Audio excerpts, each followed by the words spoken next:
Saya masih bersama dengan Presiden PKS Ahmad Saiku. Pak Saiku, Iya. pendekatan antara PKS dengan Nasdem itu karena platform partainya yang sama atau karena nama-nama calon presiden atau bakal calon presiden yang diusung oleh Nasdem?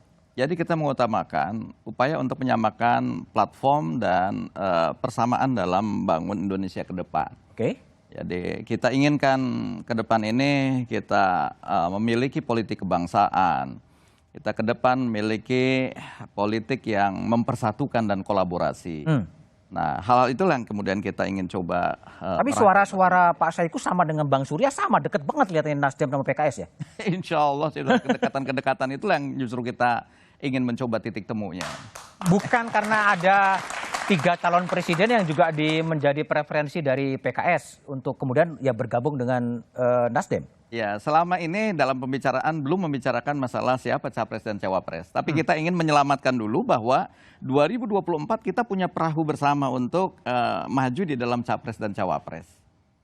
Gitu. Oke, tapi kalau nanti katakanlah berkoalisi dengan Nasdem dan juga kemudian dengan Demokrat, keuntungan politik atau keuntungan elektoral apa yang akan didapat oleh PKS sebetulnya? Ya, insya Allah dengan kita ikut serta di dalam Pilpres, artinya kita mengusung kandidat. Tinggal nanti kita dari kandidat itulah mudah-mudahan ya kandidatnya betul-betul juga akan bisa juga ada yang merepresentasikan apa yang dari PKS gitu. Ya tapi kan Nasdem duluan mencalonkan 3 nama itu, ketinggalan nama Nasdem dong. Iya nggak apa-apa kan masih ada yang lain kan, wakilnya kah atau masih kita perlu bicarakan bersama-sama. Oke, jadi masih sangat cair ya, masih sangat bisa cair. Dibicara. Kita coba lihat ya bagaimana perolehan suara dari PKS dan sejumlah lembaga survei. Di sini terlihat ya, artinya ini Komisi Pemilihan Umum pada tahun 1998 di angka 1,36, 2004 7,34, 2009 7,89, di 2014 6,77, 2019 8,21 itu adalah perolehan suara real PKS 2009 sampai 2019 ya. Kemudian masih ada juga ini survei sifatnya adalah proyeksi ya, versi SMRC itu 2,5, lalu kemudian Litbang Kompas 5,4, kemudian Poltreking 5,8 ya. Gimana melihat dari perkiraan ya lembaga-lembaga survei soal suara dari PKS dan dikaitkan juga tadi nanti berkoalisi dengan Nasdem dan kemungkinan juga dengan Demokrat? Iya. Jadi kalau kita melihat survei-survei yang ada, saya kira ini menjadi sarana bagi kami di PKS ya untuk melakukan introspeksi. Bahwa ini suara ini mencerminkan kan kalau pemilu pada hari ini. Oke. Nah, kalau dibanding dengan 5 tahun yang lalu, barangkali kami juga patut bersyukur ya bahwa lembaga-lembaga survei ketika itu hanya memberikan patokan pada kami hanya 1-3%. Oke. Tapi sekarang ini tadi ada 2,5 sampai 5,6. Ya, bahkan ada sebenarnya lembaga-lembaga survei yang lain yang memberikan juga sampai pada angka 8. Nah, tentu ini sebuah kesyukuran bagi kami ya. Mudah-mudahan sebagaimana pada 5 tahun yang silam ada faktor pengali pada angka realistis di tahun pada saat pemilu karena kerja-kerja yang dilakukan sampai dengan tahun 2024. Nah, oleh karena itu ini menjadi starting point aja bagi kami hari ini. Bukan mencari apa ya, mencari keuntungan elektoral dengan kemudian berkoalisi dengan Nasdem yang lebih dulu mencalonkan capres-capresnya, PKS akan dapat keuntungan elektoral.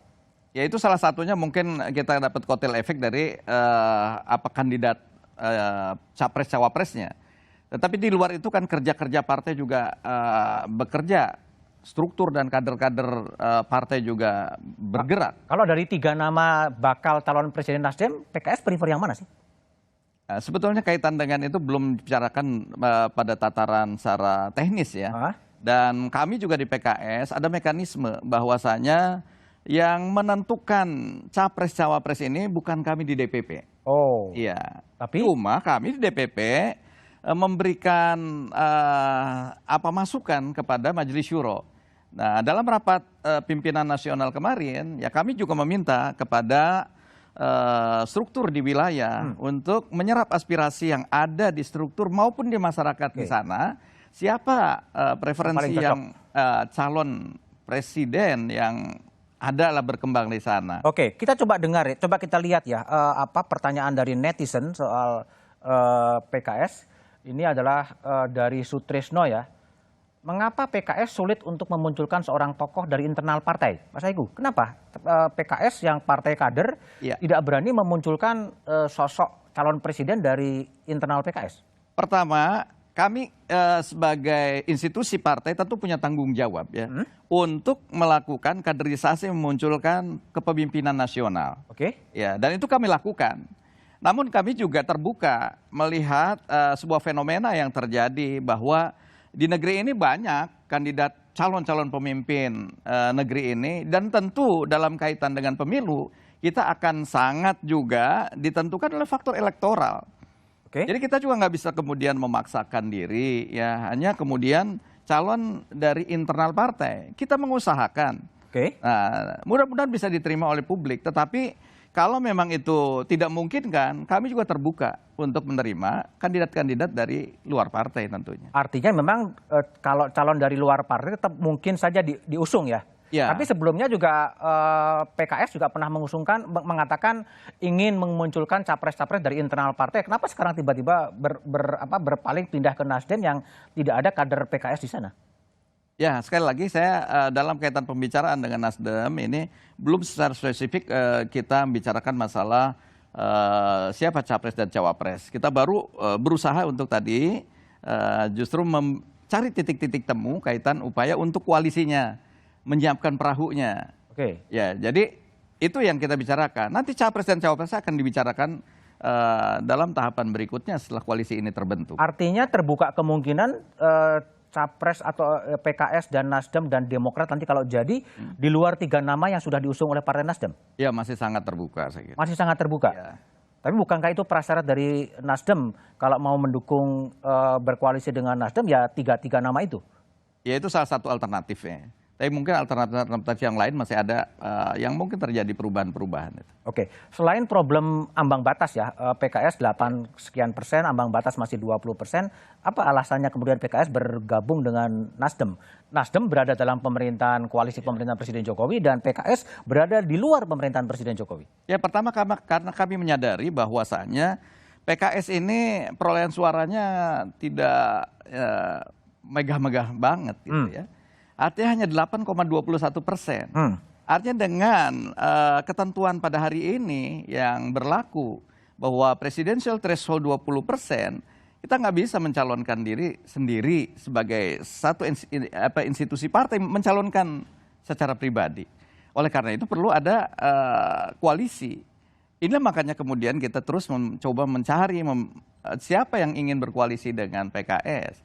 Maka itu dijajaki komunikasi politik dengan Nasdem, dengan Demokrat, bahkan dengan partai-partai yang lain kita melakukan komunikasi. Kenapa tidak tampak di permukaan PKS membangun koalisi dengan partai-partai berbasis Islam?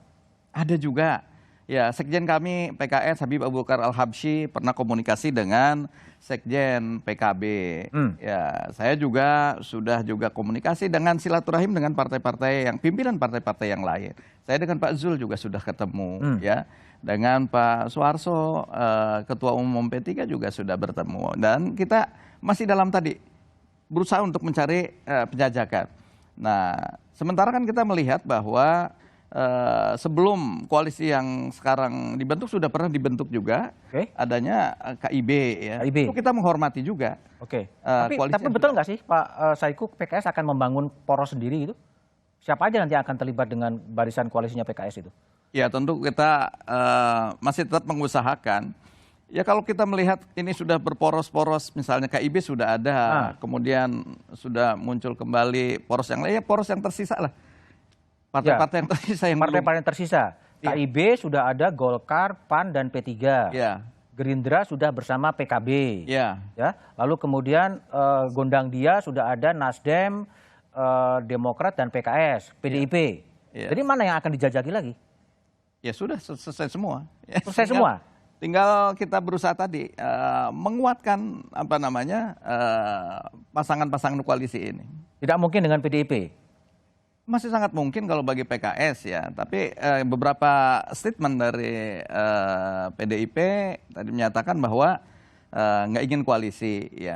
Namanya tadi ini masih sangat terbuka ya. Artinya masih sangat mungkin saja. Masih sangat mungkin. Iya. Tapi juga PKS juga kadang-kadang sekarang muncul kompetitor yang ex PKS ya. Partai Gelora ada Anies Mata, ada Fahri Hamzah di sana. Tapi apakah itu bakal menggerus suara PKS? Jawabannya setelah jeda berikut ini.